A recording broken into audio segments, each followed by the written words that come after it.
begins now. Within, Dottore is too powerful with the artificial moon marrow in his arsenal. Fighting him is futile. Quickly! How's this?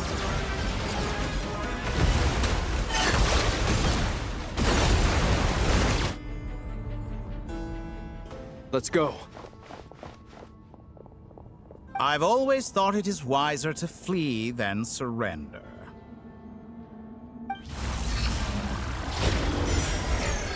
Watch out! What the? Forget about me! You should... Where's the Traveler?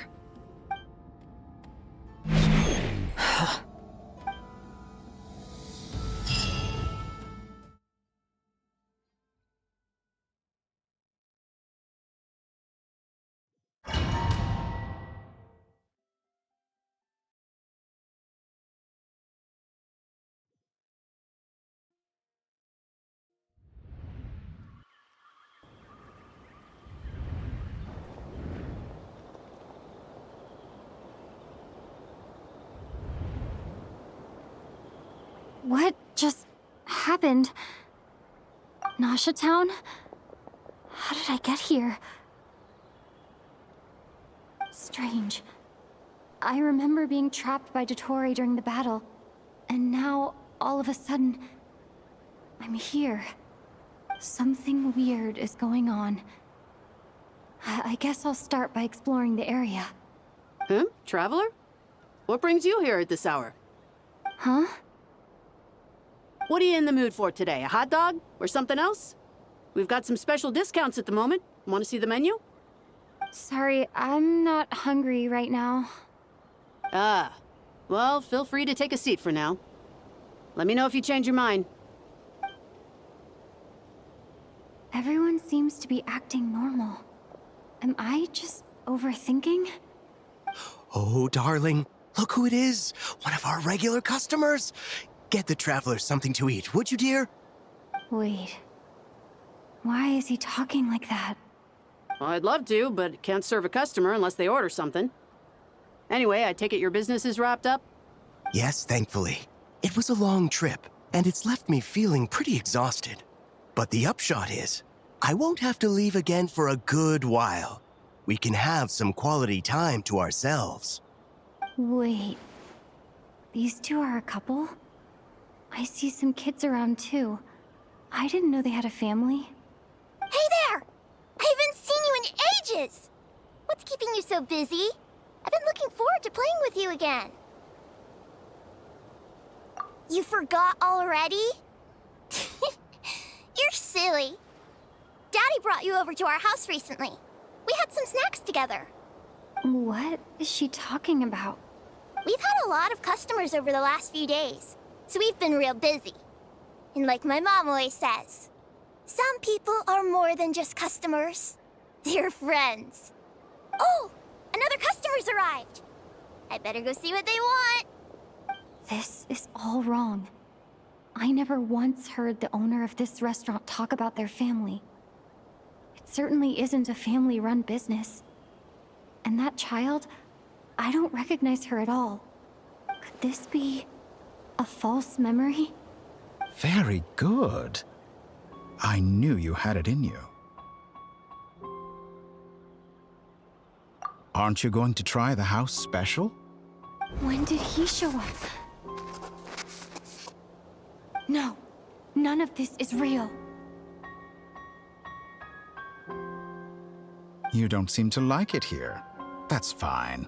We can change venues.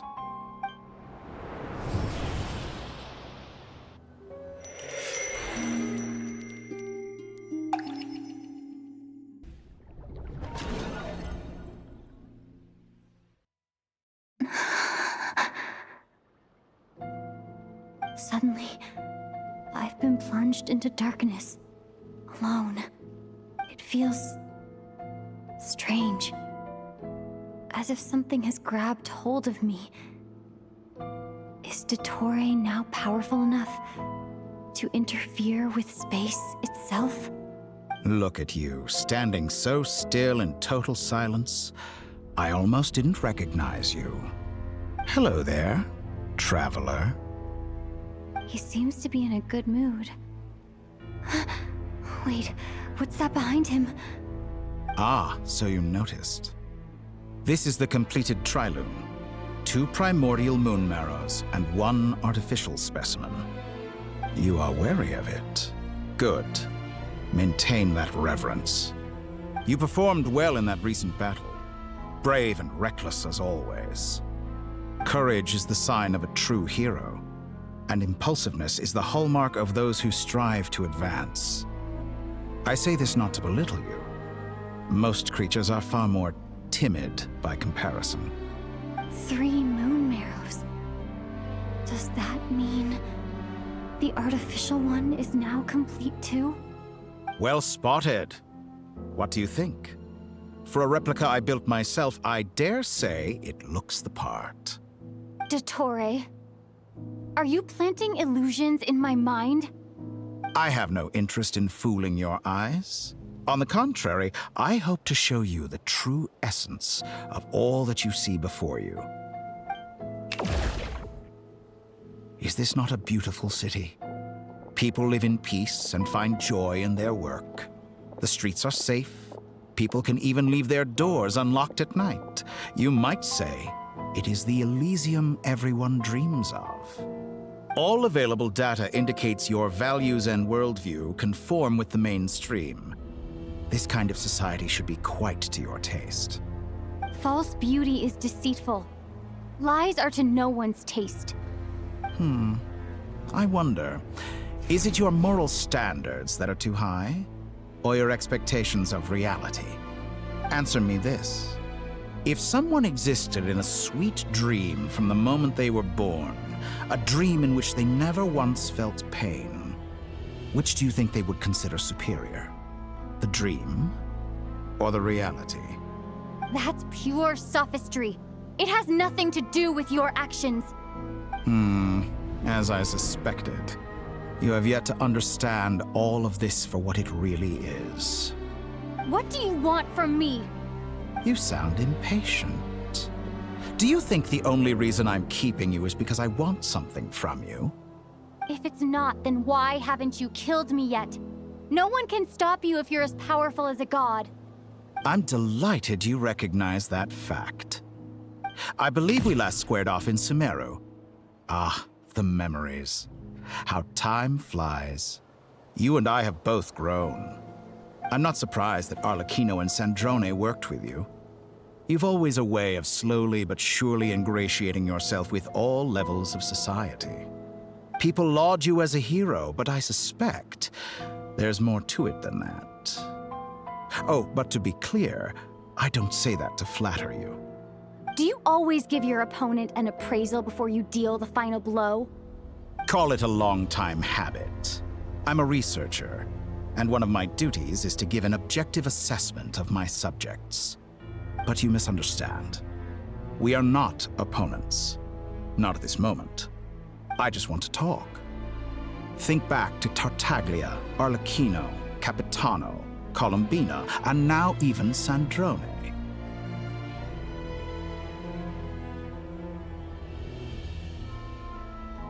You've worked with each of them in the past. I believe you can work with me as well. What makes you so sure? Well, why not? Should the good associate only with the good and the bad befriend only the bad? I like to think we could have a more mature relationship than that.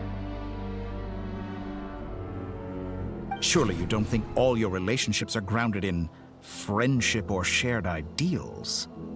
People come together because it benefits them to do so. If you think of the people you admire, you must surely admit that they have provided some benefit to you. Morality, ambition, dreams. People have plenty of words to embellish the nature of their relationships. But once you break free from those ethical frameworks, you will see that the only thing connecting the two of you is mutual benefit. And that is what I'd like to talk to you about. We're finally getting into it. He's probably been planning to kidnap me for a long time now. But for what exactly? He has the authority of all 3 moons. I won't be able to gain the upper hand in a fight. Best if I pretend that I'm willing to negotiate for now. You say you're a god, but you also speak of mutual benefit. What could a god want that the three moons cannot provide? Excellent question. But before I answer, I would ask you the same thing. Gaining Columbina's allegiance was a rare and extraordinary feat. But the Moon Marrows are now in my hands, and I have the edge over her. For this artificial moon is not being rejected by Tevat. Her identity and lineage may have been a thing of glory in the old world, but they were also shackles that prevented her from ever integrating into Tevat. I, on the other hand, you may view me as a thief, but I have overcome that limitation. So what is it that the three moons cannot grant you? What stops you from negotiating with me to get what you want? I don't make deals with lying psychopaths. That's quite an accusation. Are you expecting me to get angry with you? Well, this is one aspect in which my personal growth has served me well. In the past, my less mature self might have been disappointed, perhaps even angry, over a small setback like this. Like when you and Lesser Lord Kusanali joined forces to oppose me, for example. But things are different now. Just as the rich do not quibble with the poor, I no longer find myself perturbed by these trivial affairs. Human relationships end with conflicts of emotions and interests. But relations between humans and gods are different. And ours is even more unique.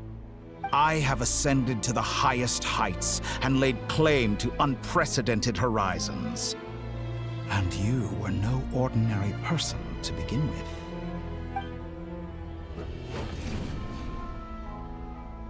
Allow me to show you the world, Descender.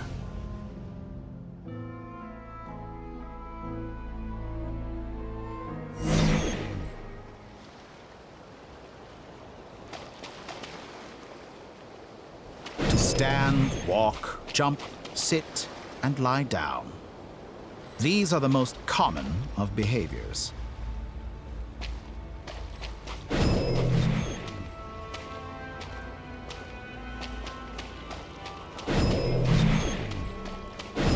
Have you ever wondered why we were born following such laws? Who stipulated that we could not fly instead of walk?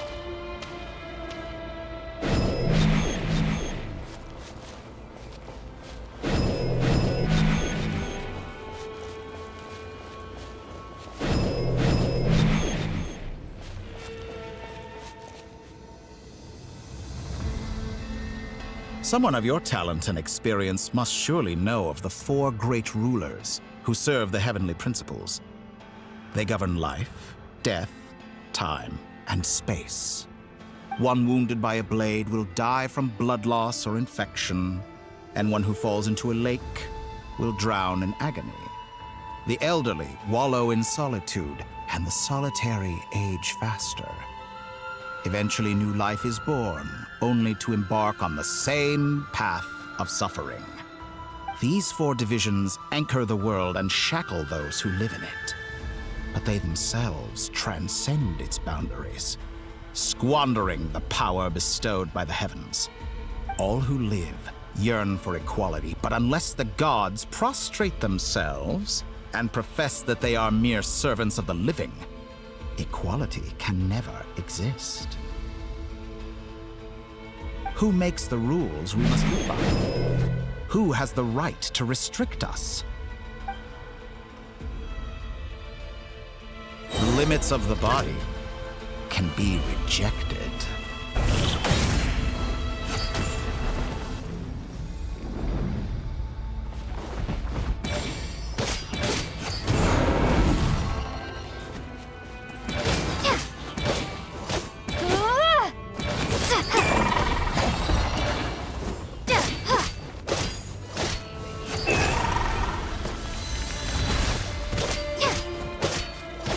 How does it feel to be among those with absolute power? You cannot conceive the extent to which your flesh hinders your mind and spirit.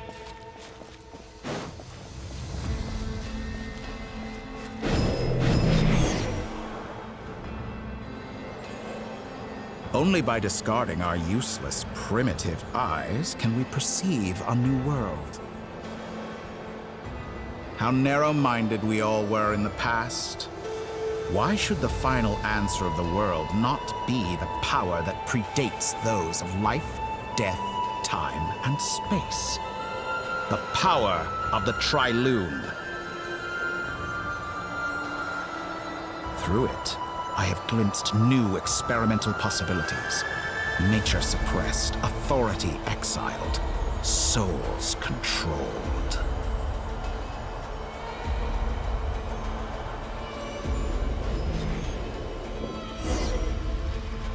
You know, I heard recently that a group of critics reviewed countless stories and drew an interesting conclusion.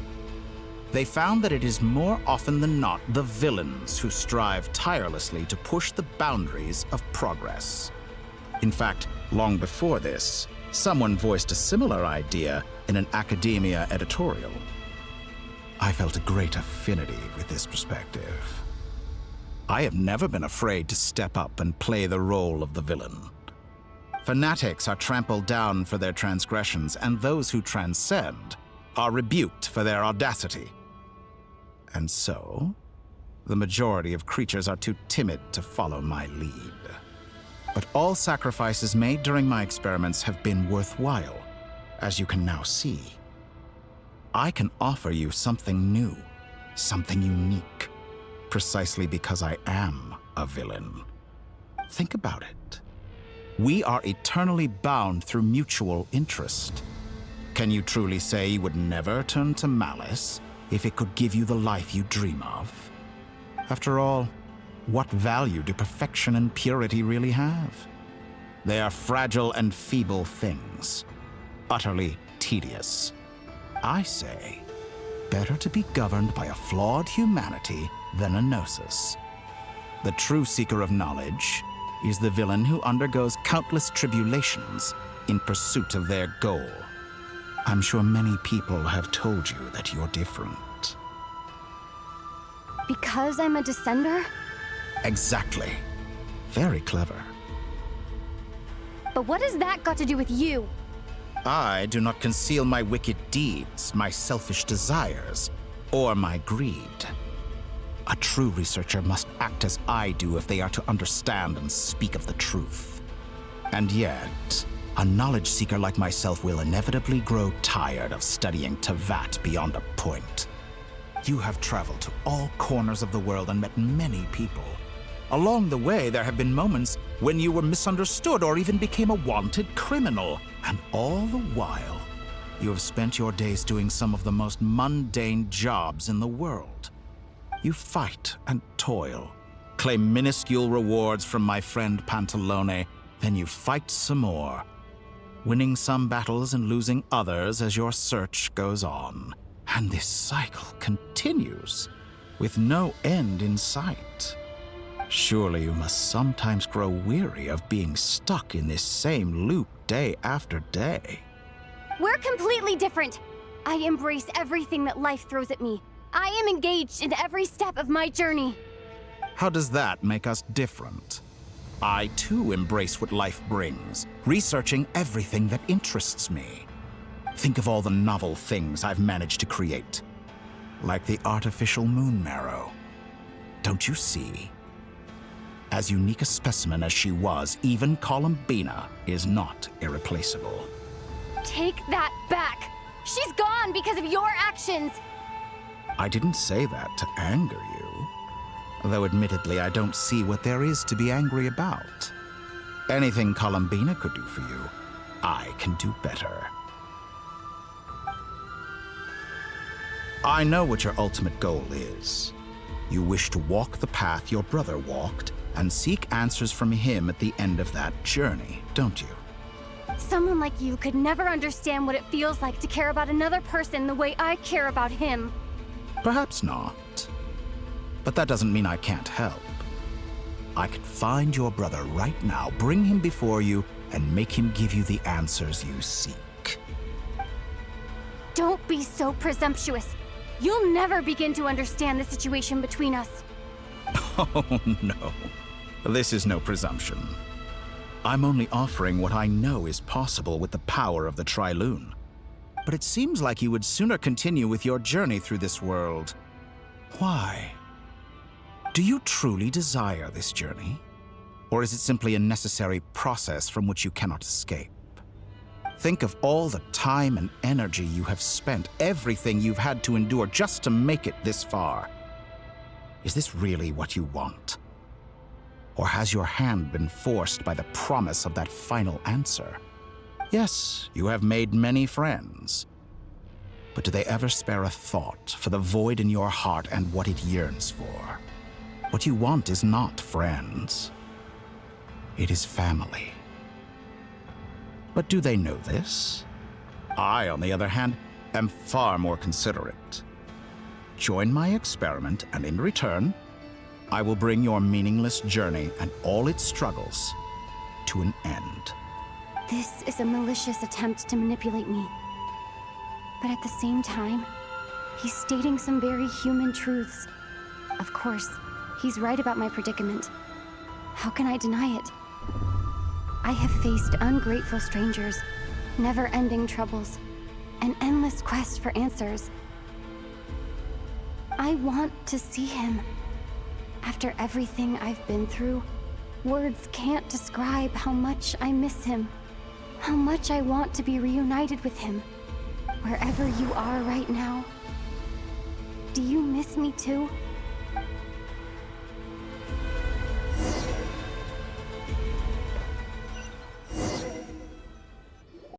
Nasha Town is hardly the optimal choice for a place to live, but it has character and a reasonable population density. What are you trying to say? Oh, don't be nervous. I was just thinking where might make a good starting point for your journey. Perhaps I should send you further afield. Conria, perhaps. Conria ceased to exist long ago. Once again, you fail to understand the possibilities that the Tri-Lune creates.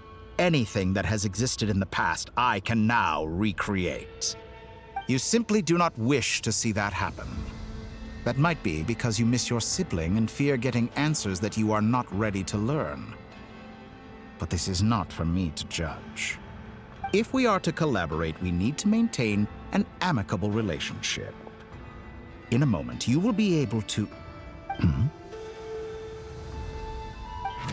Oh no. What are you...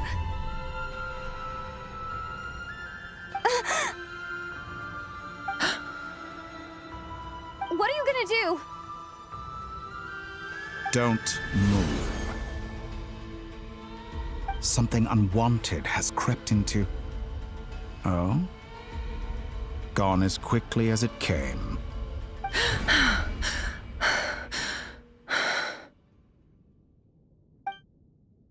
What is this endless darkness?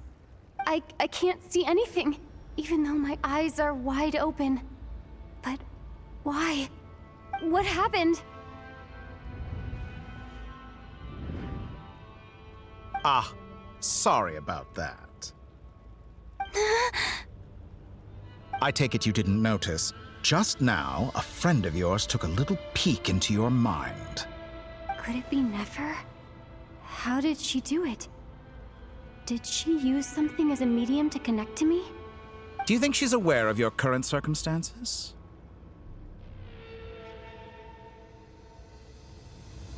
Oh dear.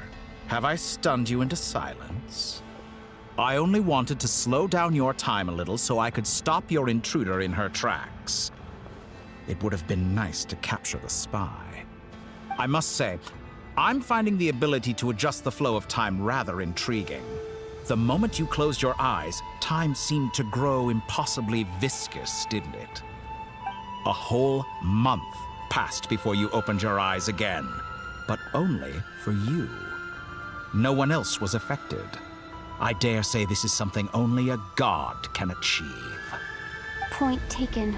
You've proven once again that you have god-tier powers. Oh, you misunderstand.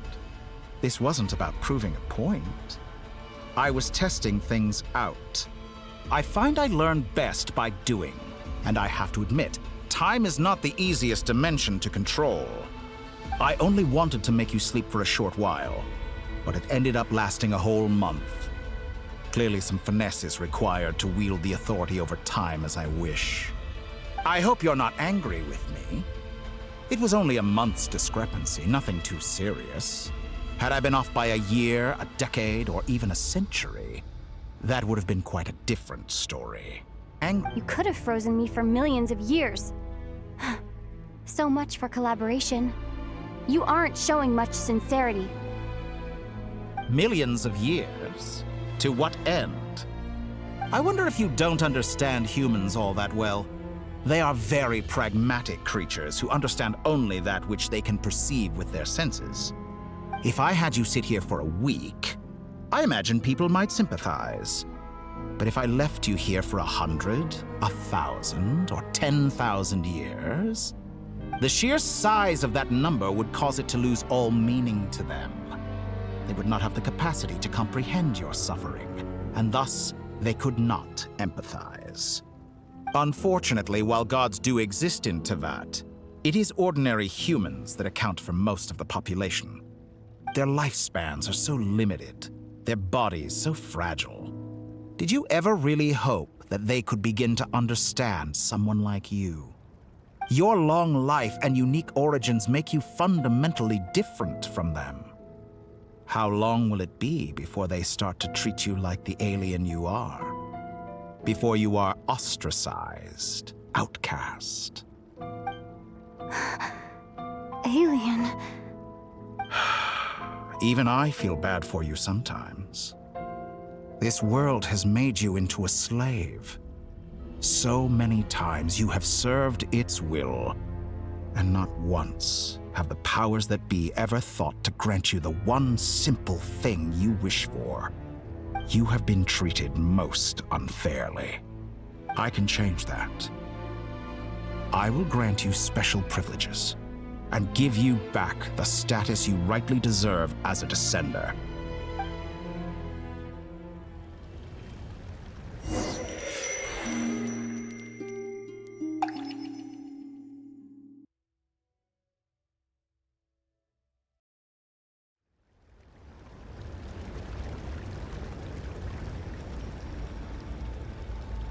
How would you like to experience the thrill of never being held accountable for your actions? You could crush people like ants without consequence, or tear off their heads or limbs as you please. Believe me, such a life is but one small step away. What point is he trying to make? Freedom? But the freedom to kill? To do evil and get away with it? Why would you offer me that? The creation of a world is the ultimate scientific experiment. I have taken my research to the highest level, where I shall be not just a god, but also a servant to many sacred spirits. I shall heed the truth and perform holy deeds. A god's laboratory is the perfect playground. But it needs the right occupant to explore its full potential. Mortals are found everywhere one looks. Not so with descenders. I'd prefer my first guest to be a distinguished individual such as yourself. And I know you could make the most of the opportunities it offers. So the condition for entering the new world is to take innocent lives. The same dilemma that Rear once faced. Could I really bring myself to kill others for my own benefit? Rear did. And look where it got him. Have you made up your mind? Watch out! I can't do it. Your playground is no place for me. You're putting your hopes in the wrong person. We both know I'm not quite the hero you say I am. I have my own reasons for the journey I'm on. You aren't all Dottore. You've grown a lot since we last met. But there are still things you are unwilling to compromise. Dottore is too powerful with the artificial moon marrow. Why don't you know him? Fighting him is futile. As a gesture of goodwill, I'll give you a little time to learn to be a less noble soul. That'll make things much easier for you. I really doubt I could live that sort of life. And yet you already sound less defiant than a moment ago. Let's go. The benefits appeal to you because you can read the I've signs always of the thought it is times. wiser to flee than Why don't we surrender. return to my research facility? Your last visit was so rushed. There is much Watch that I out! have yet to show you. What the?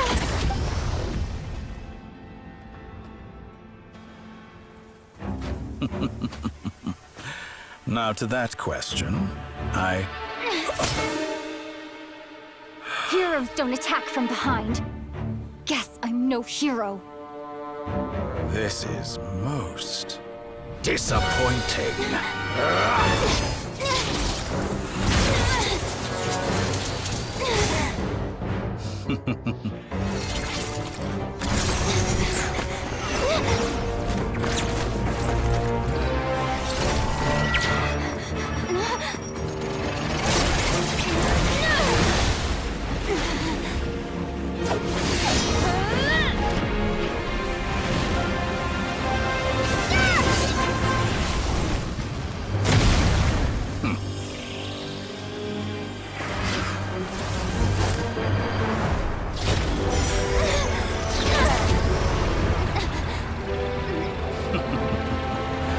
Now then.